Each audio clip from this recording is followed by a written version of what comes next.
Bonjour tout le monde, j'espère que tout le monde va bien, que la semaine va bien et pour moi, la semaine va bien, très bien. Et on a un nouveau endroit, un nouveau aire de camping-car. C'est très joli, c'est en la région d'Arcachon, mais c'est en l'autre, en face de Cap-Ferret, que c'est on était avant. En face, peut-être en face, ou peut-être pas en face. Je m'appelle Manny Rosario et je suis originaire de San Juan, Puerto Rico. Pendant les 25 dernières années, j'ai habité en Floride. Ma femme Florence est française et en 2020, dans le milieu de la pandémie, on a déménagé à France. Maintenant, je suis française et on voyage en un camping-car et je dis ma histoire de portoricain qui habite en France. Mais en l'autre côté de la, de la bassin, c'est appelé Goudian Mastre ou quelque chose comme ça, Goudian Mastre. Et je trouverai exactement les noms, mais je vais donner les vrais noms. Je suis un peu comme ça de côté parce qu'il y a beaucoup de camping-cars et je ne voudrais de montrer les camping-cars pour les gens que peut-être ils montrent la plaque ou quelque chose comme ça. So, je ne voudrais faire ça. So, c'était notre camping-car, so, comme ça, ce n'est pas problème. Et c'est joli aussi, j'espère que tout me va bien parce que c'est tard maintenant, c'est déjà pas à 7h14, so, au 19h14. Et les carrefours commençaient à 19h maintenant, mais on est bien, on était à droite qu'on devrait être. Je vais parler un peu plus de moi, je vais parler de moi un peu déjà. Et je vais parler de les différents, comment est-ce que je suis arrivé ici. Beaucoup de vous savez que c'est Florence, mais je rencontré à Florence en la Floride. On a rencontré en la Floride. Et les personnes qui me connaissent, c'est que c'est ça où je l'ai rencontré. Oui, je l'ai rencontré et on a travaillé, on travaillé ensemble, mais on fait une formation de ne sais pas comment est-ce que se dit en français, parce que c'est pas une chose que c'est très très connu en France, parce que je sais de la France. Maintenant, c'est un peu plus courant, les gens le font plus, mais avant, quand on rencontrait, que c'était plus de 15 ans, il y a plus de 15 ans qu'on rencontrait, et n'est pas très connu. Elle habitait las îles Caïmans. Non sais si ça c'est comment se dit en français, mais c'est les îles del Caribe. Elle est allée à la Floride pour faire son formation. Et on nous rencontrait là-bas. Et on restait amis pour quelques temps. Et après, on était plus ensemble. C'est difficile pour moi de plus en plus. Et, mais ouais, on rencontré, c'est une formation, ça s'appelle la Landmark, c'est une formation pour les, les personnels, développement personnel, je pense que c'est dit comme ça.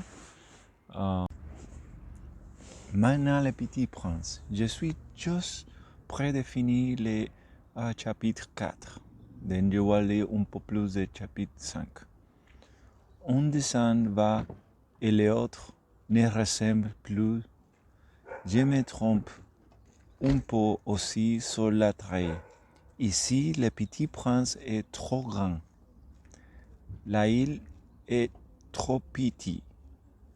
J'hésitais aussi sur la couleur de son costume. Alors, je t'attends comme si est comme ça, tant bien que mal. Je tromperai une femme sur 100 ans, dit-elle, plus important. Mais ça, il faudra me le pardonner. Mon ami ne donnait jamais d'explication. Il me croyait peut-être semblable à lui. Mais moi, malheureusement, je ne sais pas voir les moutons à travers les casses. Je suis peut-être un peu comme les grandes personnes. J'ai dû vieillir. Et vieillir maintenant. Ça se passe. Et ça passe à moi aussi. Ça passe. Chapitre 5. Ok, maintenant chapitre 5. Chaque jour, j'apprenais quelque chose sur les planètes, sur les départs, sur les voyages. Ça venait tout doucement au hasard des réflexions.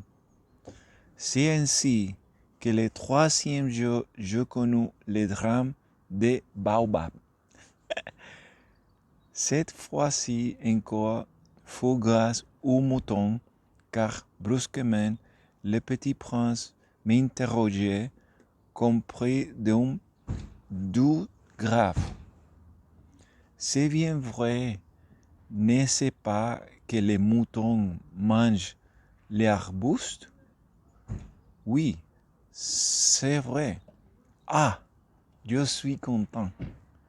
Je ne compris pas pourquoi il était si important que les moutons mangeaient les arbustes, mais le petit prince ajouta,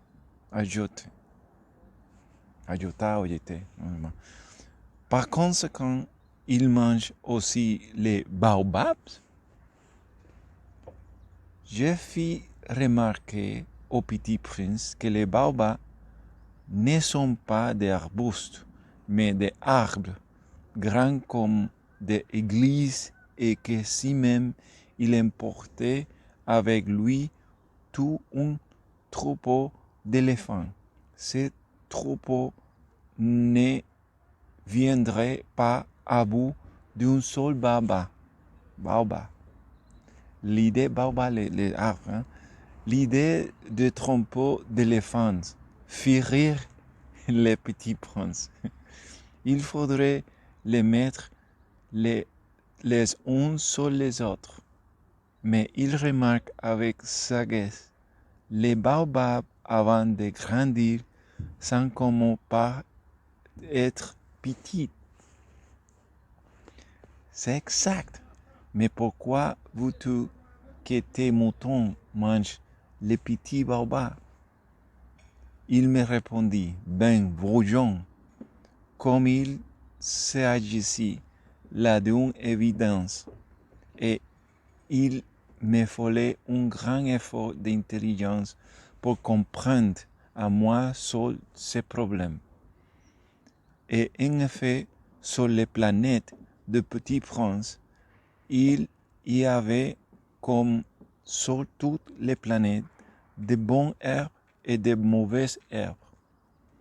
Par conséquent, de bons grains, de bonnes herbes et de mauvais grains, de mauvaises herbes. Mais les grains sont invisibles. Ils dorment dans le secret de la terre jusqu'à ce qu'ils prennent fantaisie. À la une d'elles de se réveiller. Alors, elle s'étire et pousse d'abord timidement vers le soleil en revisant petit brindilles de radis ou de rosiers, ou des rosiers. On peut la laisser pousser comme elle veut. Mais s'il agit d'un mauvais plan, il faut arracher la plante aussitôt dès qu'on a su la rencontrer. Or, il y avait des grands terribles sur les planètes de Petit Prince. C'étaient les graines des baobabs. Les sols de la planète en étaient infestés. Or, un baobab, si l'on s'y prend trop tard, on ne peut jamais plus s'en débarrasser. Pardon. Il